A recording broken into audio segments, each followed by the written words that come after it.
Soundings Audiobooks presents an unabridged recording of Crimson Rose, written by M.J. Trow, read by Peter Wickham. The moral right of the author has been asserted. This performance is owned by Soundings, Whitley Bay, NE 26 2JT. Chapter 1. The funeral procession blocked the Fleet Ditch and ran all the way up Ludgate Hill. Along Holborn the people lined the route, bareheaded and silent, the brave few crossing themselves as the coffin passed, watching the dead man's cousins and his friends struggling under the weight. A pale sun gilded his arms, the cloth of gold dazzling on the canopy and the tabards of the heralds. Portcullis carried his gilded spurs aloft, Rouge Dragon his great helm with its porcupine crest. Richmond held his shield, and Clarenceux, the king of arms, brought up the rear with his gauntlets.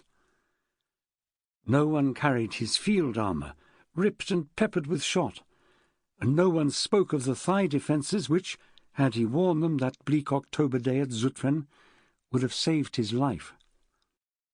At the ditch, which gave off its putrid smell even in a winter as cold as this, a small knot of horsemen joined the procession, all in black, their beards rimed with frost because they'd been there all morning. The oldest of them turned his bay into the winding line alongside a melancholy-looking man on a grey. "Morning, Francis," the older man muttered through frozen lips and teeth, clenched against chattering. "Cat got your tongue?" Francis Walsingham turned to his companion with the kind of contempt he usually reserved for papists. "I am burying my son-in-law, my lord," he hissed. Perhaps the hiss was a little too loud, because Clarenceux turned and frowned at him under his hood. "Of course you are." Lord Burleigh was the Queen's chief secretary, a man of sensitivity, subtlety, and understanding. He was usually kinder, but he had been sitting on the most uncomfortable saddle in the world for the last hour, and he'd lost all feeling in his feet. "We will all miss Philip." Walsingham nodded. They would.